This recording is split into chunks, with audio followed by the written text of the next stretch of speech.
Muy buenas tardes a este programa especial en medio de la jornada electoral que estamos viviendo, un hecho histórico de diferentes veredas.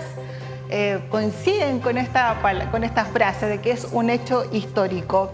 Mirada Constitucional es darnos el permiso para poder conversar sobre esta jornada, sobre lo que ha sido este recorrido, a lo que hemos llegado, a estar en un escenario donde vamos a aprobar o rechazar una propuesta constitucional. De alguna manera este programa es cerrar un ciclo. Ustedes me han acompañado durante 3 meses a través de espacios dedicados a la información y la educación. Hemos revisado los principales puntos del borrador constitucional en el matinal Saboreando la Mañana con un vistazo al borrador y en Radio Sabor con el café constitucional. Hoy día no estoy sola, me acompañan grandes invitados, profesionales de nuestra provincia. Quiero dar la bienvenida a Jaime Rodríguez Manríquez, licenciado en Historia de la Universidad de Valparaíso, magíster en Ciencias Sociales y Sociología de la Modernización y diplomado en Gerencia Pública Estratégica de la Universidad de Chile. Muy bienvenido. Muchas gracias por la invitación, Victoria. Muchas gracias por acompañarnos en esta jornada con tanta actividad. Sí. Y bueno, también Jonathan Ramírez Orellana, abogado, diplomado en Derecho Público de la Universidad Autónoma de Barcelona, diplomado en Litigación Oral en lo Penal de la Universidad de Buenos Aires, de experiencia profesional en Defensoría Penal Pública en distintas regiones de nuestro país, académico de la Universidad Magallanes, actualmente es docente en técnicas de litigación y Derecho Procesal Penal en cursos dirigidos a jueces, fiscales y defensores para diversas instituciones en Buenos Aires y Argentina también. Director de ALACIPE, Academia Latinoamericana de Litigación Civil y Penal. Bienvenido. Muchísimas gracias. Bastante extenso el currículo, lo acotamos. Sí, lo acotamos. Los currículos son como las fotos de Instagram, siempre están. ¿Sí?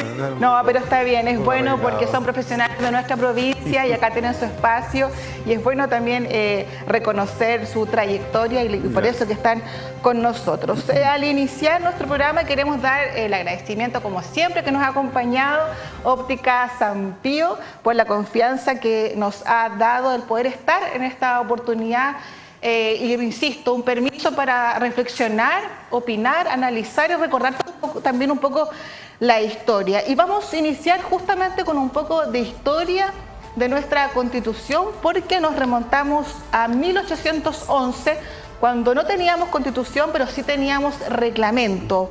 Y tengo acá textual y lo voy a compartir porque esto es parte de nuestra historia y hay que enfatizarla. Promulgado el 14 de agosto de 1811, durante la administración del primer Congreso Nacional, su vigencia se extendió hasta el 4 de noviembre de 1811, cuando un golpe militar encabezado por José Miguel Carrera puso término a dicha junta y al reglamento.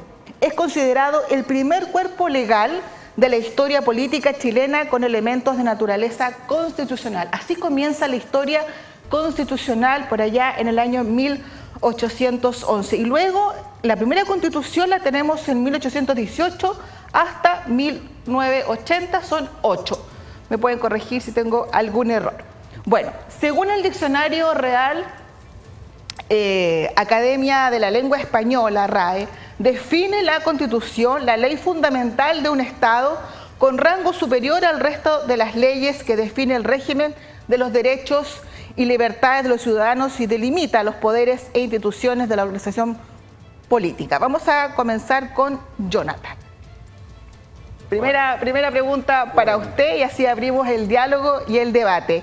Con esta definición, la que acabamos, que es la más simple, la que uno puede encontrar y googlear en la Real Academia de Lengua Española, ¿cómo podemos de manera más clara comprender la importancia que es una constitución para el desarrollo de un Estado? Y entendemos Estado como un concepto político referido a una forma de organización social que cuenta con instituciones soberanas que regulan la vida de una cierta comunidad de individuos en el marco de un territorio nacional. ¿Por qué es tan importante que tengamos una constitución? Mira, es tan importante que todos los países del mundo tienen constituciones, no importando el régimen político, no importando el signo, si están en un extremo o en el otro, tienen una constitución. ¿Por qué? Porque una constitución es una forma de, primero, reconocernos, porque primero lo que hay como elemento central de un Estado está la nación o las naciones que lo componen. Entonces, primero nos reconocemos como quiénes somos y luego hacemos un pacto y decimos, vamos a establecer reglas básicas de lo que somos, cómo nos vamos a relacionar entre nosotros, cómo nos vamos a organizar políticamente, pero también hacia dónde queremos caminar. Porque las constituciones no solo establecen cuáles van a ser los órganos de gobierno, los órganos del Estado fundamentales, todos los del Poder Ejecutivo, Legislativo, Judicial, sino que también regulan las relaciones entre los propios ciudadanos y el Estado. Es lo que nosotros usualmente dividimos como entre libertades y derechos del ciudadano frente al Estado. Entonces, es así de importante, porque en definitiva, sin ese pacto, se le llama pacto social, se parece mucho a lo que el mismo Rousseau hablaba del contrato social, es aquel pacto originario en el cual nosotros nos delimitamos nuestra forma, como digo, de organización, nuestra forma de relacionarnos entre ciudadanos, pero también fundamentalmente nuestra forma de relación como ciudadanos, entre ciudadanos y Estado. Yo diría que eso es más o menos una constitución desde una perspectiva, digamos, jurídica. Ahora, ojo que no hay que perderse, que si bien, y tú lo dijiste ahí según la definición, la Constitución es la norma fundamental, digamos, en teoría del derecho, siempre la Constitución es la más importante y está arriba y tiene un rango superior. Más allá de ser una norma jurídica, también son definiciones políticas. Porque las constituciones pueden variar mucho de un lugar a otro. O sea, tenemos, por ejemplo, países que decidieron organizarse de manera federal, donde cada autonomía tiene su propia constitución, a su vez, que regula las relaciones al interior de ese Estado, por ejemplo, Estados Unidos. Y hay otros países como los nuestros, los latinoamericanos, a excepción de Argentina y Brasil, que decidieron el modelo unitario. Ahora, ¿una es mejor que la otra? Bueno, tienen ventajas y desventajas, pero por sobre todo responden a las propias tradiciones de cada país y a las coyunturas políticas que la han llevado allá. O sea, como tú decías, la primera constitución, o la primera norma, que podríamos decir que hacía el reglamento, cae inmediatamente con un golpe de Estado. Y de ahí en adelante, hasta la del 33, tuvimos varios intentos constitucionales que fueron cayendo en la medida que se estaban disputando el poder liberales y conservadores. Ahora, antes de preguntarle a Jaime sobre la pregunta que tengo acá en pauta, siguiendo con lo que dice Jonathan, ¿es normal o anormal? Porque quizás no estábamos acostumbrados a este proceso tan democrático. Quizás lo más común era tener una constitución realizada por cierto tipo de personas, cierto grupo de personas. Tal cual. ¿Qué me quiere contestar? Perdón. ¿No? ¿Sí? Continúa, por favor. Bueno, sí, bueno, cierro la idea, claro, ¿no? Las constituciones que más han durado, digamos, en la historia de Chile son las del 33, 1833, que es de carácter conservador. Luego tenemos la de 1925, que fue la que duró hasta, digamos, hasta 1973. Harto duró. Sí, La de duró 1925. bastante, con hartos parches también. Claro. Y luego tenemos la constitución de 1980. Esas son las tres constituciones que más han durado en la historia de Chile. Por eso que es tan quizás importante, Ahora, sí, prácticamente para muchos casos una anécdota esto lo que estamos viviendo, sí, que nunca habíamos sido convocados a participar, que plebiscito de entrada, durante esta jornada plebiscito de salida, y de verdad que es un hito. Sí, o sea, de hecho, por eso que esas tres constituciones que han regido casi toda la vida de Chile como país independiente fueron redactadas por comisiones, elegidas usualmente por el Poder Ejecutivo, es decir, el presidente, en el caso de la del 33, en base a un modelo hecho por el Ministerio de Justicia, entiendo, pero siempre hecho por grupos de personas pertenecientes también al poder político de la época, que se reunieron y redactaron las cartas constitucionales mirando, teniendo como modelo las constituciones liberales de la época o más conservadoras en el caso de la del 33. Nos queda sumamente claro. Jaime, usted es profesor, pero también tiene una mirada, se agradece, sociológica, y siguiendo con lo que nos comentaba Jonathan, de qué manera la construcción de la sociedad depende o es influenciada por una constitución. ¿Qué es lo que nosotros como ciudadanos sentimos?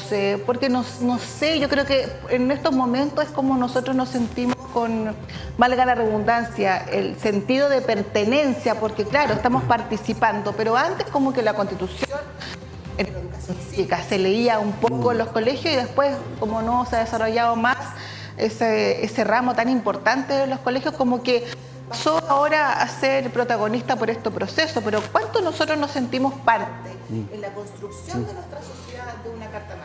Yo creo que, bueno, primero que todo agradecer la invitación, me parece bienvenido. Que es una jornada muy importante para Chile, para nuestra historia. Es bueno ver a la gente en las calles haciendo el derecho a sufragio, como decía mi difunto padre, que era una idea que la tengo súper presente siempre. Ojalá que todo termine bien en esta jornada. En ese contexto de lo que tú preguntas, ¿verdad? A mí me parece que, tal como decía yo, la verdad, hay un tema ahí que tiene que ver con cómo hemos elaborado nuestras propuestas, nuestras normativas constitucionales jurídicamente en la historia. En efecto, entre 1811 y 1833 fueron 8 o 9 los periodos de ensayo constitucional, diría Julio Geisel, la anarquía, dirían nuestros autores, ¿verdad? Donde hay muchos ensayos y muchas maneras de ver también, y que es finalmente la manera que la sociedad, en ese momento, el siglo XIX, la élite de la sociedad, se mira a sí misma. Finalmente, la Constitución del 33 termina dentro de una crisis política. Y esa crisis política de una Constitución que era muy autoritaria, con cuestiones que son aberraciones en el siglo XX y XXI, ¿verdad? Pero que duraron prácticamente 100 años. Claro. Salimos de eso después de otra crisis política, la crisis de la oligarquía del siglo XIX, perdón, el comienzo, ¿verdad?, de la cuestión social hacia el principio del siglo XX, ya acelerado en las primeras 2 décadas, otra crisis política, el ruido de sable, la amenaza constitucional, la amenaza, ¿verdad?, política de decir vamos a echar todo abajo y vamos a empezar de nuevo, nuevamente un texto constitucional, y finalmente, ¿verdad?, la Constitución del 80, que es la Constitución que hoy día permanece, que es la Constitución que deviene del golpe de Estado, de las actas constitucionales y, por cierto, de la Comisión Ortúzar, una comisión de 18 personas, entiendo, no me acuerdo, por ahí. Mi punto es, en efecto, ¿verdad?, cada Constitución va reflejando un momento de la sociedad. Ahora, ¿qué momento de la sociedad y de qué sociedad es lo que podemos discutir? Hoy día estamos en un hecho inédito, en una instancia que no hemos tenido en la historia republicana de este país jamás, para decir, esta es la Constitución que queremos, estas son las normativas que queremos que nos rijan, estos son los tipos de derechos que hoy día estamos, ¿verdad?, promoviendo en la sociedad. Hay cosas que, en efecto, hoy día son impensables hace 10 o 20 años, pero que son parte del devenir de Chile y del mundo, ¿verdad?, y que tienen que estar consolidadas, quizás en una Constitución, quizás no, lo sabremos al final de esta jornada, pero que expresan también la voluntad y el sentir ciudadano. Eso por un lado. Y claramente hay una noción de identidad que refiere también a cómo nosotros mismos hemos sido capaces de resolver nuestros conflictos. No hay que olvidar que el proceso que está hoy día culminando nace de otra crisis política. Claro. Esto que hoy día estamos terminando nace de un acuerdo, ¿verdad?, que se llega, al que llegan las élites políticas de noche, ¿verdad?, un poco tratando de salvar las situaciones que está el país, ¿verdad?, con una violencia desatada, con un desborde de verdad de cuestiones que a ojos de todo el mundo eran inapropiadas, y que había que buscar una salida institucional. Y esa salida institucional es un proceso corto de 2 años, ¿verdad?, que nos tiene hoy día, domingo 4 de septiembre, esperando qué va a pasar esta noche. Por lo tanto, otra crisis. Entonces, deberíamos ponernos a pensar, resulta que en Chile, para que cambien las cosas, tienen que haber crisis. Resulta que en Chile nuestra manera de entendernos democráticamente deviene de violencia, deviene de crisis, deviene de cuestiones que están tensionadas y que no son resueltas en el mediano plazo. Entonces, eso habla también del poco diálogo democrático que hemos tenido. Claro, ¿ya? Somos reaccionarios. Somos reaccionarios. Entonces, hay una noción que incluye esta propuesta constitucional que no está presente en otras, que es la noción de participación. Eso es súper importante. Es súper importante, y en la medida que el tiempo avanza, y lo hemos visto desde 2000 hasta ahora, la participación de la ciudadanía es relevante. La sociedad civil quiere hacerse parte de las cosas porque se da cuenta que las cosas que pasan en su entorno, ya sea en su trabajo, en su diario vivir, ¿verdad?, las relaciones que tiene, le afectan directamente. Y quiere decir, ¿sabes que esto me gusta, esto no me gusta, esto lo podemos cambiar? Y increpan a sus autoridades más directas, en este caso a los municipios, y de los municipios saltarán merced a la administración pública más alta, etcétera, etcétera. Por lo tanto, hay una noción también de participación que tiene que ser encauzada. Y para que esa participación sea encauzada, tiene que tener, ¿verdad?, unos reglamentos, tiene que tener normas, tiene que tener protocolos, tiene que tener un espacio donde expresarse. Porque si no, y lo hemos visto en la historia para atrás, resultan en crisis políticas que nos tienen, ¿verdad?, hoy día nuevamente dirimiendo qué es lo que queremos de aquí al futuro. Sí, el tema de la participación llama mucha importancia, porque lo vimos durante este proceso cuando se entrega y se hace público el primer borrador.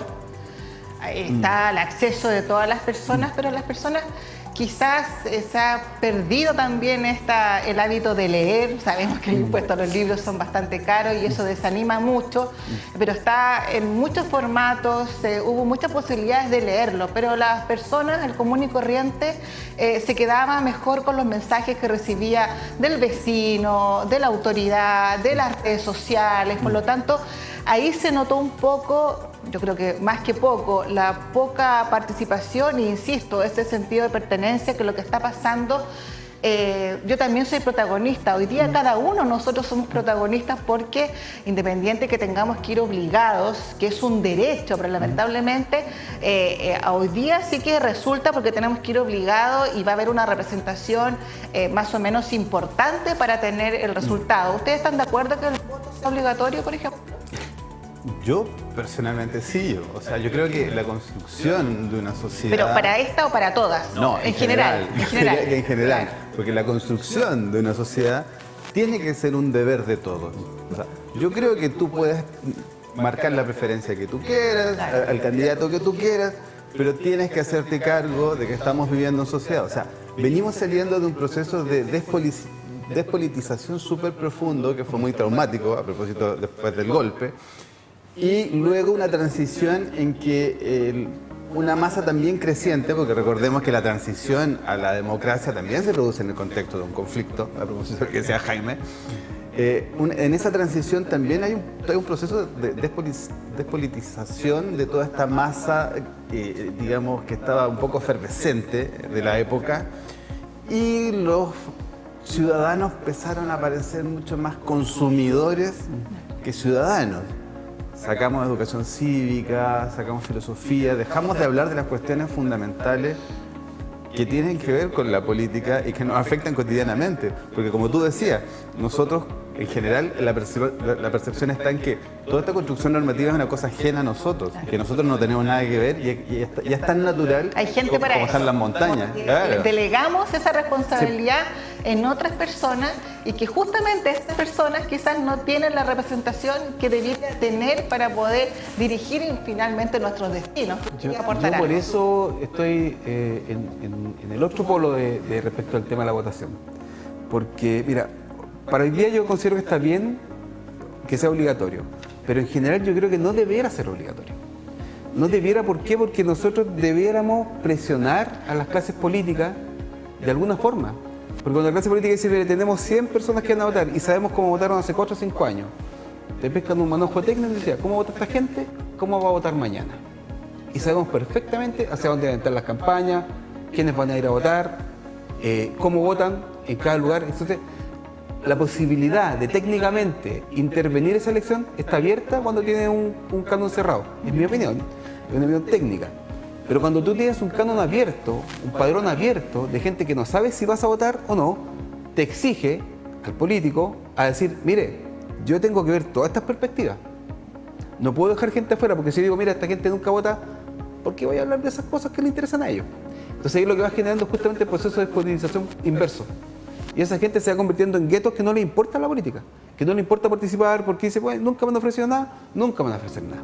Y esa gente crece creyendo que su inacción política y su bienestar individual es lo que prevalece, cuando en realidad el compromiso de algo como la votación, que es un derecho, yo creo que los derechos no pueden ser cooptados, debe nacer de su propia condición de ciudadano.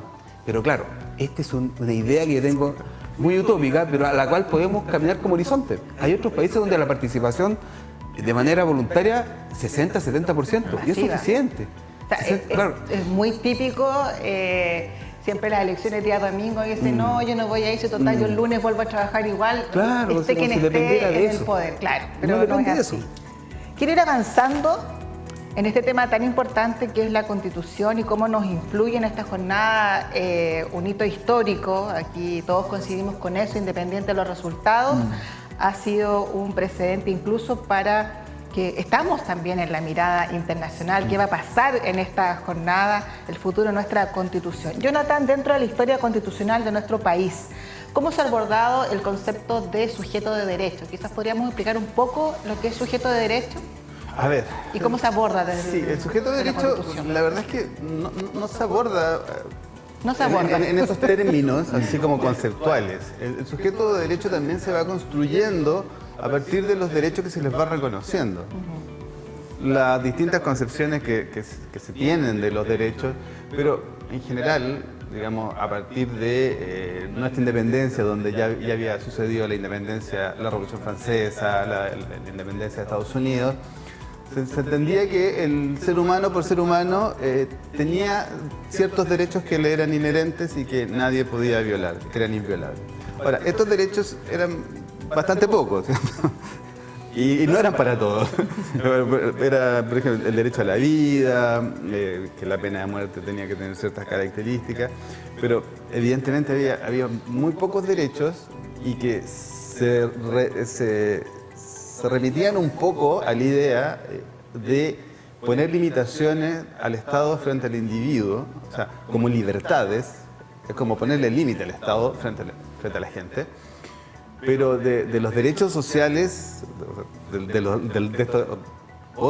este otro catálogo de derechos, que no son como las libertades, sino que donde el Estado necesita realizar acciones afirmativas para satisfacer ese derecho. Empezamos recién con la Constitución del 25 a saber de ellos, recién empezamos a tener. Pero como te digo, ha sido una construcción, o sea, piensa tú que hasta 1888 solo votaban hombres que tenían que acreditar cierto nivel de renta, que era el voto censitario. Tenían que saber leer y escribir y tener un nivel de renta, si no, no podían votar. Las mujeres podían empezaron a votar en 1949, que era la vuelta de la esquina. Perdón, y en la municipal entiendo. No, en las municipales votaron en el 30, claro, porque pero en las generales votaron luego en el 49. Porque ahí, perdón, había la concepción de que la mujer se ocupaba de los asuntos domésticos y los asuntos de los municipios eran los asuntos domésticos, por tanto se le permitía a la mujer votar ahí. Eso fue el 32. 32, claro. Claro, pero después le decían, El 49. usted puede participar, sí, recién el 49, como digo, acá a la vuelta, ayer, claro. Sí. Bueno, en Estados Unidos ni hablar, por ejemplo, que estamos hablando muchos lo ponen como ejemplo de democracia, no sé, los negros pudieron empezar a ir a los colegios con blancos a partir de los 50, ¿no? Y bueno, y todavía tenemos un problema y se arrastran problemas de desigualdades estructurales que tienen que ver con toda esta discriminación histórica del hecho de haber sido robados desde África, llevados hasta América, puesto a trabajar para hacer grande una nación, pero a alguna parte de la nación, no a toda. Pero bueno, eso, el sujeto de derecho entonces fue creciendo de alguna manera desde esa perspectiva. La Constitución del 25 fue incorporando ciertos derechos como a la higiene, a la salubridad pública, pero también se limita sobre todo al tema de las libertades, a la libertad de culto, a la libertad de emitir opiniones, a la libertad ambulatoria, es decir, que no te pudiesen detener, digamos, ese tipo de cosas. Ahora, en ese sentido, la Constitución del 80 agrega más libertades, como por ejemplo la libertad de, bueno, la superprotegida libertad de adquirir la propiedad, que dicen el derecho a adquirir la propiedad, que es a mi modo de ver más bien una libertad, y el derecho de propiedad, que se protege, está como doblemente resguardado, pero también el derecho a la inviolabilidad del hogar, el derecho a la inviolabilidad de las comunicaciones, que perdón, esos también habían aparecido en el 25, pero una serie de limitaciones para el Estado respecto de los individuos. pero por el corte ideológico que tiene la Constitución del 80, aparece muy poco lo que nosotros ya se conocía en el mundo a partir de principios del siglo como derechos sociales. Está muy poco. Por ejemplo, lo que uno podría decir como naturalmente un derecho social, el derecho a la educación, en la Constitución del 80 está establecido como la libertad de elegir la educación dándole preferencia a los padres y la libertad de emprender de alguna manera en el ámbito de la enseñanza. O sea, todo lo que podía ser reconocido como un derecho social y que así aparece en la nueva Constitución, en la Constitución del 80 aparece como un derecho que eventualmente puede ser satisfecho por los particulares en lo que nosotros entendemos como principio de subsidiariedad. Eso es lo que iba, es el tema del principio de subsidiariedad. Y se pregunta, ustedes dos, me imagino, han leído el borrador y se nota aquí, sin ser experta, este concepto de sujeto de derecho, que nosotros tenemos ciertos derechos y hay alguien que tiene que proveer esos derechos. En este borrador podemos decir a grandes rasgos, independiente que esté bien redactado, mal redactado, o que haya abarcado todas las necesidades o las demandas de la sociedad, incluso, sobre todo después del 2019, el estallido social, sí se puede visualizar en este borrador una propuesta de sujeto de derecho. ¿Quería agregar algo? Sí, me parece interesante el punto que toca aquí el compañero, porque aquí lo que se está discutiendo finalmente es ese carácter esencial de subsidiariedad que tiene la Constitución del 80 y que hace que, por ejemplo, el acceso a derechos sociales en otros lugares, en Chile, sea diferente al de otros lugares. Entonces, eso implica a nosotros tener que tener un ahorro para una vivienda para que se subsidie un banco, que pagar los bonos de atención de salud, etcétera, etcétera, o los copagos que hacen los colegios, las universidades, etcétera, pero que vienen un poco a restituir la responsabilidad del Estado también respecto a esto. Porque cuando tú liberas esto y dejas en manos de particulares o de privados la libertad de emprender eso, ese privado va a discernir sobre ti qué cosas va a ofrecerte como producto al final. Entonces, tú tienes una educación de 20.000 pesos, de 100.000 pesos, de 150.000, de 350.000 y educaciones que pagan un arancel de 2 millones de pesos al año o 3 millones de pesos. Entonces, eso no apela en ningún caso a promover el derecho social, sino que el derecho a elegir en una perspectiva ya economicista, de acuerdo a tu billetera. Absolutamente. Sigo con usted. Sí. ¿Cuáles son los desafíos a su juicio para generar mejores políticas y estrategias sociales que garantizan el bien común de nuestro país? En esta oportunidad quiero referirme al bien común, cómo traducirlo, quizás una palabra que se ha utilizado mucho como mayor equidad.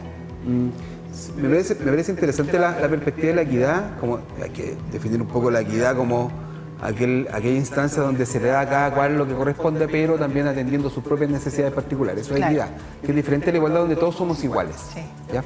Entonces la equidad también tiene una lógica subsidiaria, ojo con eso, pero bien orientada hacia los derechos sociales.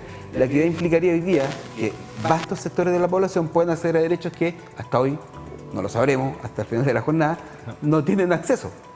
Y no tienen acceso, y no va a pasar que mágicamente mañana, el 5 de septiembre, todo esto se solucione. No, hay que crear una normativa jurídica, hay que crear leyes que acompañen estos derechos, y en ese contexto hay que generar y promover políticas sociales que tengan una mejor calidad. ¿En términos de qué? De que se apeguen a que el principio que las ordene sea el enfoque de derecho. El enfoque de derecho desde el punto de vista de que, mire, tenemos derecho a esto, a esto, a esto, pero también tenemos libertades con esto. Porque una cosa no restringe a la otra. Pero la base de este ordenamiento jurídico, normativo y cultural chileno parte de que tus derechos son estos. Y son inalienables. No te los pueden quitar y tú los puedes reclamar. Un poco la lógica del auge. Hay una cuestión súper interesante en el auge, porque el auge lo que te decía era que, mira, tú que tienes una operación de vesícula, que es muy normal en Chile, o de córnea también, que en los adultos, mira, muy normal, dice, mira, el Estado te va a asegurar que tú te vas a operar dentro de 3 meses, o de 6 meses, no sé, por decir algo. Pasan los 6 meses y la abuelita dice, no, todavía no me pueden operar. No me han llamado. No me han llamado, la clásica. Y eso era por diferentes problemas, porque no tiene recursos a la salud pública, porque están aglomeradas las personas, etcétera, etcétera, etcétera. Entonces, ¿qué hace el Estado? Dice, bueno, yo para respetar ese derecho voy a acudir a un ente privado que da el mismo servicio que doy yo, pero lo tiene disponible hoy día. Claro. ¿Qué pasa también con algunos exámenes? Sí, Claro, sí, no, de hecho, te mandan a otro lado a hacer los exámenes. las mamografías o algunas eco, no, tienen que hacerse en tal clínica o a tal centro de salud. pero va por parte del hospital. Entonces ahí tú tienes equidad. Porque independientemente del hecho que estás accediendo, dadas las condiciones que tú tienes, te lo voy a proveer igual. Ahora, ¿cómo te lo proveo? En este caso, mediante voucher, mediante subsidio, que es lo que finalmente se quiere reestructurar y decir, mira, ahora el hospital público tiene que dártelo. Y tiene que invertir el hospital público en esto, no en darle plata a otros. Claro. Porque el otro tiene libertad de emprender, pero también necesita, ¿verdad?, una contraparte. Así es. Jonathan, antes de irnos a la pausa, quiero hacerle esta pregunta. ¿De qué manera una constitución garantiza que la justicia, que tiene que ver con lo que acaba de decir Jaime, sea equitativa? Porque hay una fuerte crítica, que esto es justicia.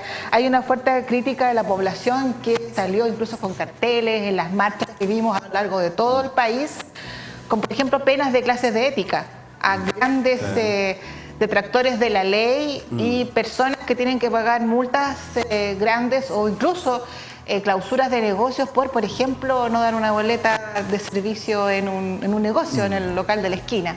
Claro. ¿Pasa por la Constitución o no pasa por la Constitución?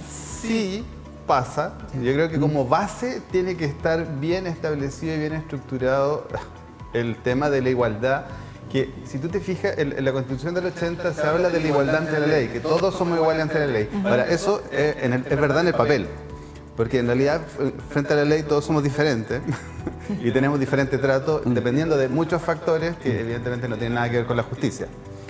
Tú diste unos ejemplos acá de gente que defraudó. Los perdonazos. Gente que defraudó el sistema. O sea, la actual ley de pesca se hizo fraudulentamente y todavía, hace 10 años, no la podemos anular. En fin.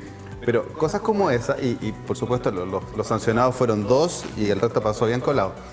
Entonces, el tema de la justicia tiene que ver con un concepto que se introduce y se repite mucho en el nuevo texto, que es de la igualdad sustantiva. Que sí, que los órganos del Estado, y acá se le hace ese encargo, entre otros, a la justicia, tiene que haber igualdad sustantiva. Porque no solo, o sea, cuando nosotros, en último término, tratamos de manera, por ejemplo, tratamos de manera distinta o establecemos distintas categorías de ciudadanos frente, por ejemplo, en este caso que tú pusiste, a la justicia penal, que están los buenos ciudadanos y están los delincuentes, porque mal que mal es el enfoque es ese. Son buenos ciudadanos, son empresarios, cometieron un error, entonces les damos clases de ética. Estos otros, que pertenecen a otra categoría, son gente peligrosa, son fuente de peligro y por lo tanto son delincuentes y hay que actuar de una manera distinta, dura, o sea, independiente que yo soy crítico del actual sistema de reinserción que tenemos que casi no existe. Sin embargo, eso te demuestra que, en definitiva, que la ley o la Constitución te diga que todas las personas son iguales, no garantiza que en la práctica sean iguales. Para eso tienen que operar los principios de igualdad sustantiva y que significa que en definitiva la igualdad de la ley llegue al momento, a todos y al momento de fallarse, claro. O sea, el acceso a la justicia es uno de los grandes problemas de la población. Perfecto. Vamos a hablar de eso porque no voy a dejar ese tema, pero quiero confesar, nosotros estuvimos juntos en Instagram, en programas juntos pero no revueltos de nuestro canal, @canal12 Chilena FM, y ahí conversamos y develamos cómo es el sistema de justicia, pero quiero saber si tiene relación o no con la Constitución. Vamos a una pausa, quiero saludar a quienes nos acompañan, Barraqueros Restaurant y La Brujita y El Caldero, que nos endulzan esta tarde. Volvemos en unos minutos. Óptica y consulta oftalmológica San Pío. Abre sus puertas de lunes a sábado entregando un servicio íntegro, accesible y de calidad. La consulta oftalmológica funciona de martes a sábado, realizando chequeos gratuitos todos los miércoles. Además, cuentan con el equipamiento para realizar múltiples evaluaciones y estudios, tales como chequeo para receta de lentes, exámenes y estudio de glaucoma, estudios de estrabismo y desviaciones oculares, pesquisa y derivación de alteraciones retinales tales como retinopatía diabética, desprendimiento de retina, degeneración macular asociada a la edad, entre otras, estudios de alteraciones corneales y mucho más. También puedes agendar tu hora online a través de ópticasampío.cl o en sus redes sociales Instagram @ópticasampío y Facebook Óptica Sampío San Antonio. Regresamos de esta pausa a saludar a quienes hacen posible que estemos con usted. Nos dimos este espacio de reflexión. Me encanta el diálogo y el debate que se ha dado cita en esta jornada con nuestros interesantes invitados. Óptica Sampío, que nos acompañó también durante estos 3 meses en estas cápsulas que dimos y también recibimos mucha interacción a través de Radio Sabor en el Café Constitucional y también en un vistazo al borrador. Revisamos los principales capítulos, ideas y también novedades que nos propone este libro que acá está protagonista de esta jornada. Y también nos endulza esta tarde La Brujita y el Caldero. La pueden encontrar así en Instagram, La Brujita y el Caldero. Vamos a compartir después unos dulcecitos. Y también al teléfono más 569-774-95877, La Brujita y el Caldero. Está en Instagram y también está en Facebook. Entonces, volvemos a esta segunda parte. ¿Me quería decir algo? Sí, me gustaría un poco de tomar lo que estaba hablando. Quería dar el espacio a algo, sí. Porque, insisto, este espacio que nos hemos dado es para conversar con diferentes veredas profesionales, un abogado, un profesor de historia y también entendido en el área de sociología. Y por mi parte, seguir educando y seguir motivándolos en esta jornada. Lo hemos acompañado desde las primeras horas de esta mañana, dándole el pulso a esta jornada electoral, por muchos catalogada como histórica. Retomemos entonces, estábamos hablando del tema de la justicia, pero ya, ahora sí, bienvenida a su reflexión. Solo como un aporte quizás, porque me pareció interesante lo que tú señalas cuando hacemos la crítica o la visión o hacemos la observación respecto de cómo fueron juzgados ciertos personajes en Chile respecto a ciertos delitos, es justamente ese germen de cosas el que revienta en el estallido social. Claro. Entonces, toda esa gente que para allá voy. Toda esa gente que se creyó, por ejemplo, legítimamente, ser parte de una, comillas, clase media, y que de un momento a otro se sabe que no somos tan clase media, somos tan pobres como cualquiera, y más encima de eso, somos carenciados económicamente, pero también somos carenciados socialmente, culturalmente, somos discriminados, somos dejados de lado. Entonces, para nosotros las peores penas, pero los que están de nuestro lado, que nosotros no conocemos, que los vemos por la televisión, ¿verdad? Clases de ética, una multa, una sanción reprochatoria, ¿verdad?, de carácter moral, pero nosotros, hay de nosotros si nos pasamos ¿cómo se llama esto? El peaje, hay de nosotros si cometemos no pagamos las cuentas a fin de mes, etc. Entonces, todo eso revienta. Entonces, esa cuestión va constituyendo también y va configurando la cultura que estamos hoy día, ¿verdad?, sosteniendo, y lo que estamos tratando de ver si es necesario modificar o no. Así es. Quiero seguir contigo, Jaime, sí, por esta percepción desde lo social, que tiene que ver con esta impresión que hay hacia la justicia, que los abogados hacen su trabajo, pero las policías también hacen su trabajo, pero está esta puerta giratoria que en algún momento dijo que se iba a terminar, pero parece que no se ha terminado. Tenemos una avalancha de migración que falta regular, y mucha gente se pregunta si esto tiene que ver con este marco fundamental que es la Carta Magna, nuestra Constitución. No sabemos si vamos a seguir hasta el último de esta jornada, si seguiremos con la que tenemos, si va a ser aprobada esta o si se va a rechazar, se va a hacer otra. Ahí tenemos que ver lo que digan los entendidos. Pero también ahí hay una letra chica, porque justamente en el estallido social la gente estaba apolítica. Y que se dé un escenario de que los propios políticos, los mismos que fueron criticados anteriormente, finalmente continúen liderando este proceso, ahí creo que puede haber un nuevo debate. Entonces, esta mirada de inconformidad hacia la justicia, ¿crees que hay muchas expectativas en este proceso constitucional? Sí, ¿Que vaya a cambiar? Yo creo que hay una mirada de legitimidad respecto a lo institucional, respecto al canon, respecto a lo que te dicen que es cierto y no. Entonces, desde ese punto de vista, tú puedes ver varios caminos, entre ellos lo que tú mencionas, que la migración, que la salida de delincuencia, que esto. Entonces forma una cazuela bien, con harto ingrediente, con varias cosas, donde el único producto de esa cazuela es el descontento ciudadano. Y el descontento ciudadano se dirige justamente a quienes dicen que nos van a hacer tener un bienestar y una vida mejor, la clase política. La clase política, por otro lado, ¿verdad?, opera según sus propias lógicas también, ¿verdad? Porque si alguien está en política es porque quiere estar en el poder. Lo que pasa es que a la gente no le gusta la política que hay. Porque la política pudiera ser una manera de relacionarse mucho mejor que la que tenemos hoy día. Es cierto, ha mejorado, ya no estamos en los tiempos de la democracia tutelada que decía Felipe Portales, estamos en un proceso de democracia con mayor participación. Aún así, al parecer, esos grados de participación son insuficientes y nos dan lugar a querellas, ¿verdad?, sumamente importantes y sentidas por las personas. La justicia es sumamente importante. Sentir que me tratan de manera justa, sentir que no soy relegado ni discriminado, ni que voy a hacer una demanda al Estado a un tribunal, ¿verdad?, y el tribunal me dice, ya, perfecto, mire, váyase por la casa, o algún funcionario policial o de la fiscalía me dice, ¿sabe qué?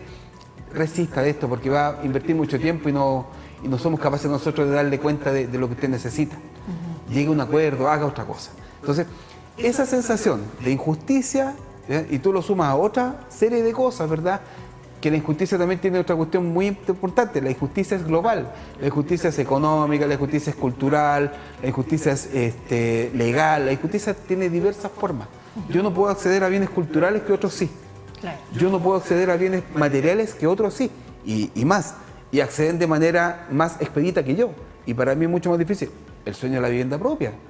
O sea, tener que un ciudadano promedio en Chile que lidiar, ¿verdad?, con la aprobación de un banco, que el banco es una institución que te presta el paraguas cuando no llueve, pero cuando se pone a llover te lo quita, ¿verdad? Entonces, es complejo.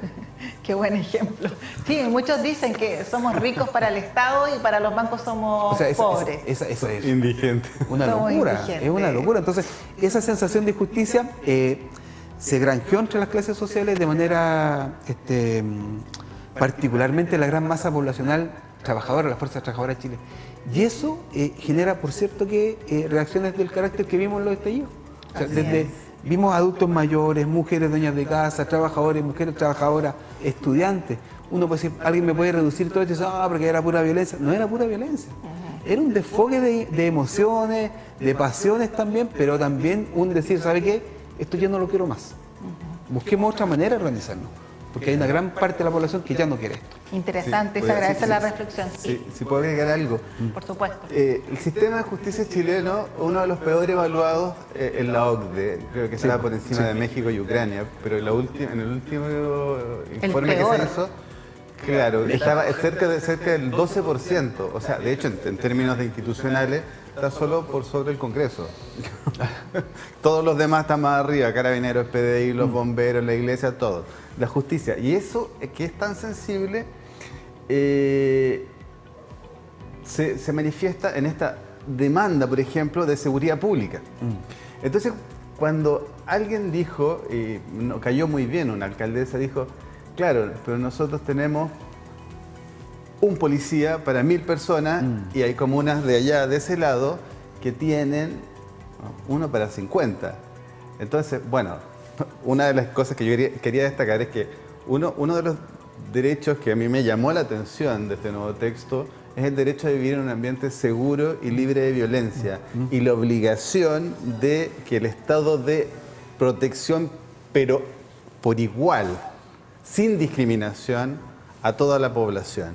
Y por supuesto la obligación de las instituciones respectivas de perseguir, reprimir el delito y finalmente, como colofón, me parece fantástico, hacerse cargo también del problema de fondo que tiene que ver con la reinserción que en realidad en la historia chilena ha sido inexistente. Usted en el programa de Instagram, que aprovecho de invitar, Juntos pero no revueltos, que tenemos todos los viernes en nuestra cuenta @canal2 Chilena FM, me develó y me sorprendió mucho, por ejemplo, un dato que no es menor, que cuánto cuesta mantener a un detenido en una cárcel, en un recinto penitenciario en nuestro país? Sí. ¿Y cuánto costaría la inversión en la prevención de que jóvenes se conviertan en delincuentes? Sí, no, yo te decía algo que surgió en el estudio de una organización que se llama Open Society hace algunos años y que actualmente debe estar rondando que cada preso nos cuesta $1.000 mensuales, en una cifra conservadora. $1.000 mensuales. Entonces cuando tú te preguntas, porque por ahí también hay otra institución en esta Constitución que dice que va a dar asistencia a las víctimas, habla de asistencia integral, inclusive psicológica, que está en la Constitución, pero si uno piensa cuánto se destina hoy a las víctimas de delitos, en realidad el cálculo es fácil, es cero. Las víctimas de delito actualmente no tienen una reparación de ningún tipo de apoyo. O sea, un robo, un asalto, una agresión, un evento traumático puede cambiar tu vida y arruinártela para siempre. Si tuviésemos una intervención oportuna, eso podríamos revertirlo, podríamos morigerarlo, pero no se invierte un peso en las víctimas. Sin embargo, tenemos gente queriendo aumentar la cárcel, inventar más delitos, aumentar agravantes, pero la trampa que no te dicen es que eso no sale gratis. ¿Cuánto de ese dinero podríamos invertirlo en prevención? Y en esto no estoy inventando la rueda. En educación, en recuperación de espacios públicos, en recuperación de actividades culturales. O sea, no sé si ustedes saben, pero aquí la organización social más abundante de este país, la que tiene más numerosas y que por lejos son los clubes deportivos. Y resulta que actualmente el apoyo para los clubes deportivos, o sea, yo porque conozco mi barrio, no tiene ni por una pelota de repente. O sea, digamos, no hay todo este dinero que se pretende invertir, porque finalmente ofrecer cárcel vende mucho. Porque al decir que en realidad la cárcel no sirve, no es popular, pero no es cierto. Entonces, el enfoque que tiene integral sobre seguridad de esta Constitución a mí me gusta mucho, porque te plantea primero prevención, que es obligación del Estado que puedas vivir seguro en tu barrio, en tu casa, en tu trabajo, que esta seguridad tiene que ser garantizada con igualdad, sin discriminaciones entre distintos sectores del país, y que tiene que haber también apoyo a las víctimas, y por último, que tiene que haber un proceso de reinserción que finalmente es una forma de invertir en seguridad. Hay un ministro muy conocido en Argentina que dijo anteayer, mire, si la medida de seguridad pública más importante es humanizar las cárceles. Usted no puede pretender meter a un ser humano a ese lugar y pretender que salga mejor. Entonces, no podemos tampoco dejar de ver eso. La herramienta para que cuando obtenga su libertad se reintegre a la sociedad y se convierta en una persona que aporte.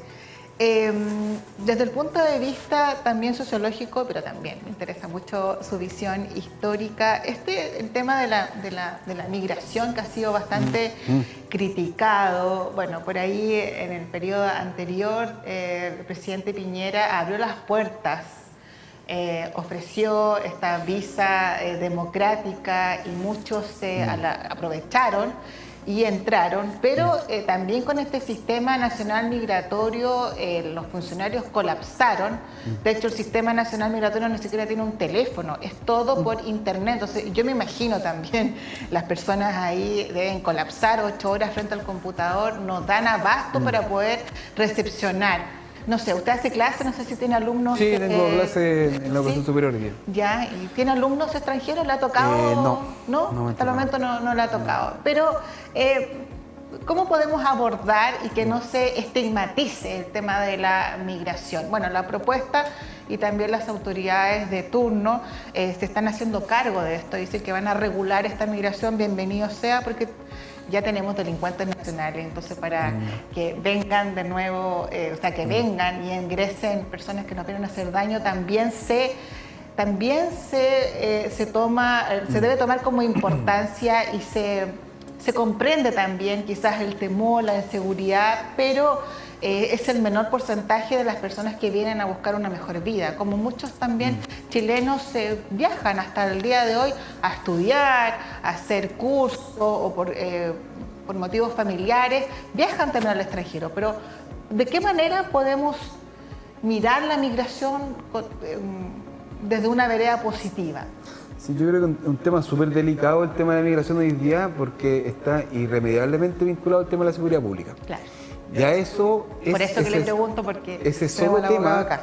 o esa sola condición un poco te va encapsulando la respuesta que tú puedes dar.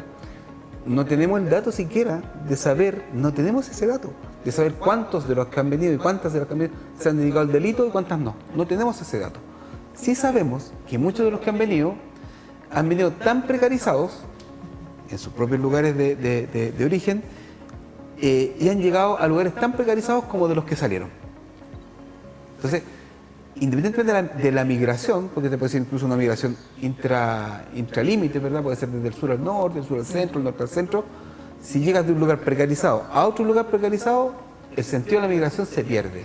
Buscar un nuevo horizonte, nuevas expectativas, se pierde absolutamente porque llegaste a lo mismo y tienes que lidiar más encima con que esa no es tu cultura. Por tanto, hay una respuesta ahí. Mira, tú haces alusión a una cuestión que es súper interesante, el tema de la reinserción, súper interesante. Hasta hace poco en Chile se estaba tratando de atenuar o aminorar el tema del trabajo infantil. Porque es súper malo el trabajo infantil. Los niños y las niñas de Chile no deben trabajar. Esa es la verdad. Entonces, los que vienen de afuera sí traen la cultura que el niño trabaje. Claro, y hay un choque cultural. Hay un choque cultural, hay un choque de práctica, hay un choque relacional. ¿Ya? Entonces, y además de eso, esta gente también llega a un lugar donde no tiene dónde estar. Entonces, toda esa volumen de gente que se instaló en lugares a hacer ocupaciones ilegales de espacios de terreno y se mezcló con todo lo que venía de afuera, con todo lo que estaba como no visto, y ahí están. Entonces, yendo un poco a tu pregunta, miremos la migración de un lugar positivo. Sí es posible, claro que sí, enriquece la cultura del país, pero claramente hay que tener regulaciones en esto, y regulaciones que sean válidas para todos. No tiene que ver con que regularmente las discusiones en televisión, especialmente o en los medios, son sumamente binarias, es bueno o es malo, y nada es tan bueno ni nada es tan malo. Lo que sí sabemos es que las condiciones que tiene este país hoy día para recibir migrantes no son las óptimas, y eso está malísimo. Estamos sobrepasados. Porque la precariedad que existe en Chile también existe en Argentina, existe en Bolivia, existe en Venezuela, existe en Colombia. Los barrios pobres de Chile son tan pobres como los restos de Latinoamérica. Los pueblos jóvenes de Perú, ¿verdad? Lo que tú quieras, son tan pobres y somos tan pobres como ellos también. Y tenemos las pésimas prácticas que ellos también tienen. Ahora, que la práctica de cierto tipo de ciudadano que es delincuente y que viene a Chile sea no asaltar a alguien y quitarle, no sé, sino que dispararle, ese es otro tema. Y ahí tiene que la justicia actuar. Y el Estado tiene que ponerse las pilas con eso. Porque eso es gravísimo. Sí, de hecho lo hablábamos también en ese programa, que nuestro programa live de entrevista los días viernes, la sensación de inseguridad, que no ha aumentado tanto parece las cifras, pero claro, uno se asusta más porque son más violentas, no estábamos acostumbrados. Aumenta la cifra de los delitos violentos en realidad. Violentos. El resultado de los delitos violentos. Y una sola cosa. Sí. Y Chile vivió históricamente también de espalda a todo esto. Chile no es un país que reciba migrantes, y si lo recibe en colonias, ¿verdad? En gente bien particular, ¿verdad? Que llegan a un lugar, que se instalan los alemanes, que los árabes, que los españoles, que los italianos, y ahí y hacen sus negocios, y está todo muy bien. Pero la migración descontrolada, la migración con otro sentido, no la habíamos tenido, porque tenemos el mar, porque tenemos la cordillera, porque tenemos 3.000 kilómetros de desierto hacia el norte, tenemos un mar bravío hacia el sur, etcétera. No lo habíamos vivido, pero hoy día la tecnología de la modernidad nos permite que estamos a un pasaje de avión de $200 para llegar acá, entonces da lo mismo. Así es, no avanza el tiempo y bueno, estamos, sí, pasa muy rápido cuando la... No, yo ya voté temprano. Yo voy al último como siempre, mi tradición. Mi cábala temprano. Yo salgo de aquí y me voy. Su cábala es más tarde. En mi cábala, sí. Y le gusta ir más... ¿Por qué más tarde? Para ponerle emoción un poco. Emoción. Pero no siempre voy al último, ¿sí? Me gusta ver el proceso del día. Así es, me gusta escuchar radio, ir a los locales. Nosotros también, nos encanta estar ahí, sobre todo informando el curso. Aparte que siempre pasan cosas, siempre pasan cosas divertidas. Sí. Bueno, No vamos a saber el final, o sea, al final de esta jornada vamos a ver el resultado, pero quiero invitarlos a que nos pongamos en el escenario. Si gana, esta pregunta es para ambos. Si gana el apruebo, ¿debería tener cambios este texto, que yo sé que ustedes se lo han leído más de una vez, para quedar definido como la nueva Constitución de Chile? Yo, sí. Sí, ¿Cambiaría algo? O sea, es que es susceptible de cambio. Claro. De hecho, hace pocas semanas, ¿verdad? Atrás ya un conglomerado de partidos dijo, vamos a hacer algunos cambios. Y ante eso no hay que tener, ¿verdad? Nada está escrito sobre mármol. Claro. Si evidentemente que un texto, de ser aprobado ese texto, puede mejorar, en buena hora que mejore. En buena hora que mejore. Porque ha recibido críticas, que Porque está mal redactado, hay que no cosas tiene muchos detalles. No está muy clara, por el lenguaje jurídico lo Mucho manejan con tecnicismo. claro, entonces dice, si se puede mejorar, perfecto, pero la estructura de la columna no debiera cambiar tanto, pero hay cosas que pueden cambiar y mejorar, por supuesto. Yo estoy de acuerdo. Ahora, si va a ser el próximo mes, el próximo año, en 10 años, no lo sabemos tampoco. Hemos tenido una constitución entre 1833 y 1995, 1995, 77, 78, con cambios mínimos, digamos, para terminar. La Constitución del 80 llega el 89 con las 54 reformas, son reformas cosméticas, cosas que no podían estar bajo ningún punto de vista en una Constitución. O sea, las 54 reformas sacaron líneas y párrafos que son hoy día impensables, y después la reforma que hace Lagos, que es un pacto político de Lagos, que tampoco incide mucho. Pero la Constitución, la columna del 80 sigue vigente, y por eso hoy día se está proponiendo cambiarla. Entonces, ¿es susceptible de cambiarla? Si es que gana, sí. Sí. Jonathan. Tal cual. O sea, yo creo que seguramente en la implementación de la Constitución nos vamos a encontrar con que vamos a necesitar adaptar, sacar o poner, digamos. Y eso, o sea, piensa tú que las constituciones, como te decía al principio, son proyecciones para el futuro.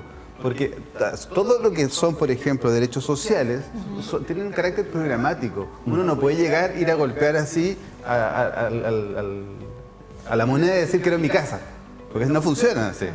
Entonces, porque se tienen que empezar a desarrollar políticas progresivas, pero siempre con el horizonte en lo que dice la Constitución respecto de la vivienda. Por lo tanto, para la próxima discusión presupuestaria tenemos que aumentar el ítem vivienda. O sea, un poco funciona así. Entonces, en la medida que vayamos avanzando, y a lo mejor cuando iniciemos y queremos implementar algunas cosas, nos vamos a dar cuenta que tenemos que cambiar cosas. Y eso me parece que es sumamente evidente. Más en una constitución de este tipo que se dedicó a desarrollar con tanto detalle tantos derechos que en general me parece que no aparecen así en las constituciones. Y en ámbitos tan novedosos como el medio ambiente, la paridad de género. Y el animal. El mundo animal. El mundo animal, sí. La paridad de género y el reconocimiento de pueblo originario. Así es. Y en el otro escenario de ganar el rechazo, ¿cuál sería lo más óptimo para definir una nueva constitución? Yo creo que si esa posibilidad ocurre hoy día, lo óptimo sería mantener la voluntad política de hacer cambios a la constitución que tenemos y de tener una nueva constitución a toda costa, porque eso se ha tratado estos últimos años, y si no vamos a entrar en una crisis política de nuevo, y eso es súper pernicioso, le resta impulso, digamos, a los gobiernos, a este gobierno al que siga. Entonces, lo relevante, si llega a pasar esa opción, es que quienes comprometieron a hacer cambios lo hagan. La incerteza es lo que manda hoy día, no lo sabemos. Jonathan. No, yo derechamente creo que se tiene que hacer una nueva convención. No creo que una clase política con el desprestigio que tiene nuestra clase política y que no ha podido recuperar, digámoslo, está muy mal la evaluación de los partidos políticos, del Congreso, Senado y Cámara de Diputados, está tan por debajo que pensar que ellos puedan hacer esta nueva constitución no es viable. Por lo tanto, yo creo que derechamente habría que convocar una nueva convención constituyente y, a ver, estamos hablando de este marco en el que queremos vivir y que va a durar y que puede durar muchísimas décadas. Por lo tanto, si tenemos que esperar un poco más, esperaremos. Pero lo que no podemos seguir viviendo en una constitución que ya definitivamente todos, la inmensa mayoría de este país ya dijo que no la quería. Por lo tanto, yo creo que es inevitable una nueva constitución. Así es, importante reflexiones y también hay que tomar en cuenta que la sociedad chilena ha cambiado.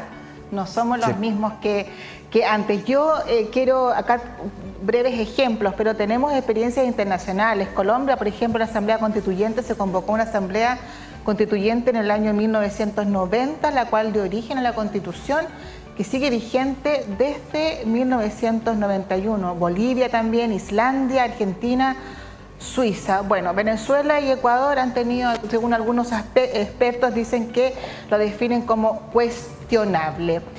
Yo quiero agradecer enormemente que se hayan dado el tiempo en esta jornada tan activa. Jaime Rodríguez Manríquez y Jonathan Ramírez, quiero agradecer también a quienes nos han acompañado, nos han endulzado esta tarde.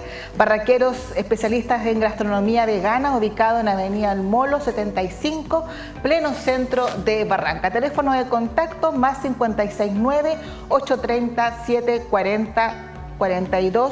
Sus redes sociales, Instagram y también Facebook, Barraquero Resto. Y también que nos endulza esta tarde, La Brujita y el Caldero, teléfono de contacto más 569-774-95877. También La Brujita y el Caldero en Instagram y en Facebook.